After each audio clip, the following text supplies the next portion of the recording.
इस तरह हमारी ओर एकटक क्या देख रही हो? देवाधिदेव, आप तो आशुतोष महेश्वर के रूप में प्रसिद्ध हैं। सभी की मनोकामना भी पूर्ण करते हैं। मेरी भी एक इच्छा पूर्ण करें भगवान। जब ये मानती हो कि हम सभी की इच्छा पूर्ण करते हैं, तो फिर क्या कारण है कि हम अपनी अर्धांगिनी की इच्छा पूर्ण नहीं करेंगे? अपनी इच्छा कहो देवी। आज मेरी इच्छा गगन विहार करते हुए आनंद कानन काशी जाने की हो रही है। कैलाश के समान काशी भी तो आपकी प्रिय और निवास नगरी है। वहां असंख्य शिव भक्त आपके प्रत्यक्ष दर्शन के लिए लालायित रहते हैं। आपको उनकी भक्ति और कामना का भी समुचित प्रतिफल देना चाहिए। अवश्य। चलो देवी, हम तुम्हारी इच्छा पूर्ण करने के लिए तत्पर हैं। किंतु स्वामी, नंदी और शिवगण को हमारे विहार की सूचना भी तो देनी होगी। इसकी आवश्यकता नहीं है।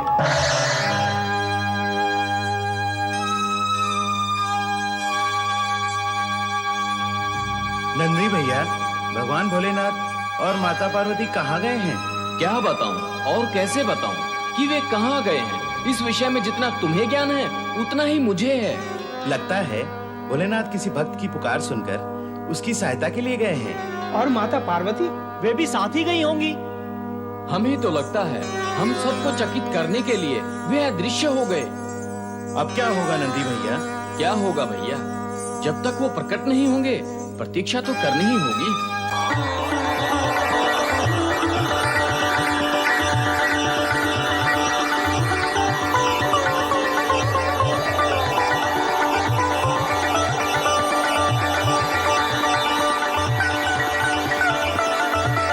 स्वामी, क्यों ना हम काशी पहुंचने से पूर्व मंदराचल पर्वत पर कुछ समय के लिए विश्राम कर लें? अवश्य। हमने निश्चय कर लिया है कि तुम्हारी हर इच्छा का सम्मान करेंगे।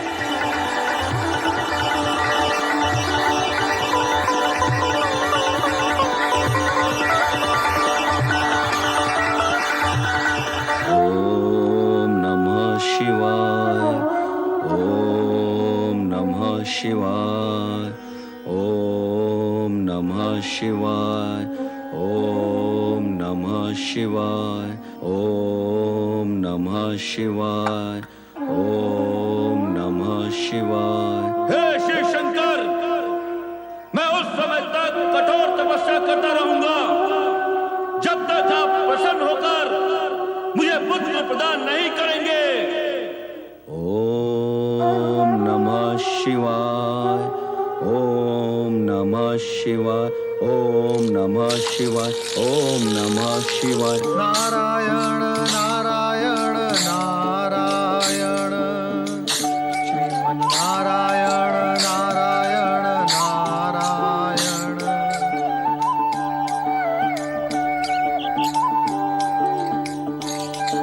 ओम नमः शिवाय। ओम नमः शिवाय। असुरराज हिरण्याक्ष, नारायण नारायण। हे भोलेनाथ, धन्य है आप और आपकी लीला धन्य है। ये प्रकट सत्य है कि आप हिरण्याक्ष की तपस्या से प्रसन्न होकर उसे पुत्र अवश्य देंगे, किंतु वो पुत्र कहां से आएगा, कैसा होगा, क्या करेगा, ये सत्य आपके अतिरिक्त भला कौन जान सकता है।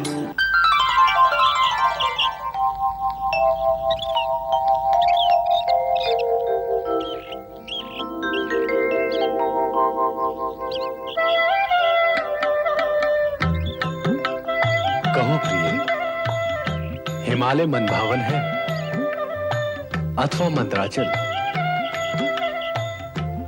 हिमालय।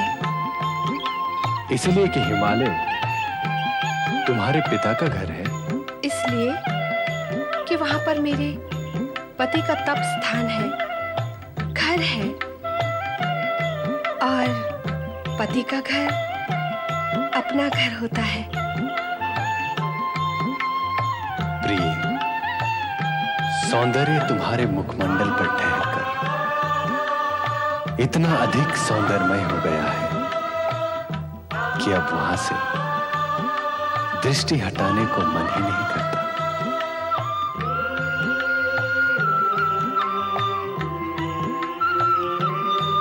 तुम्हारे ये दो सलोने नयन लगता है मानो प्रेम सुधा के दो घट हैं जिनसे लज्जा और आकर्षण की सुधा टपक रही हो।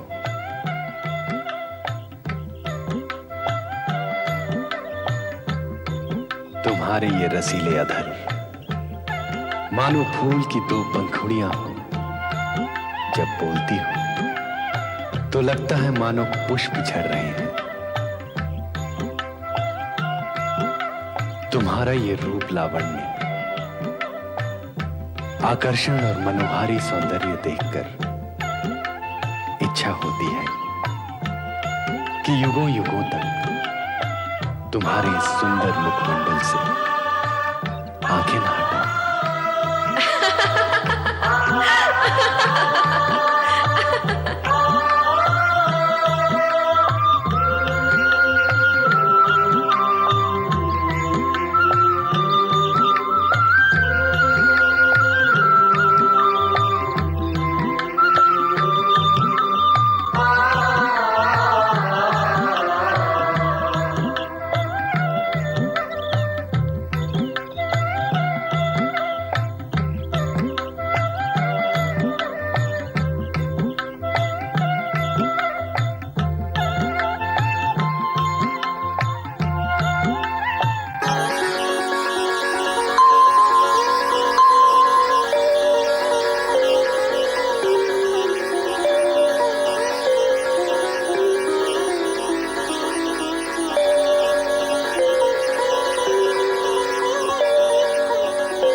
स्वामी, ये विचित्र प्राणी कौन है?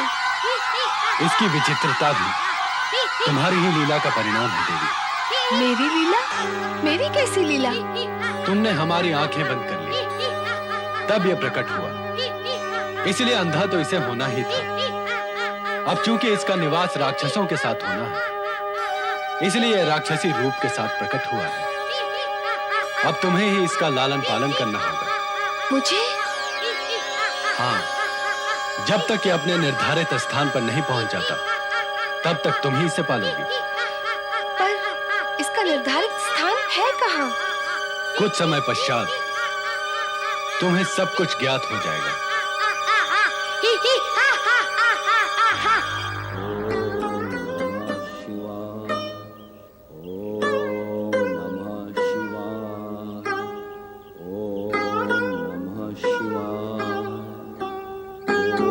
कौन भक्त आपको पुकार रहा है स्वामी? वही हिरण्याक्ष पुकार रहा है, इस बालक का पिता। क्या? हाँ देवी, ये अंधक उसी का पुत्र बनेगा।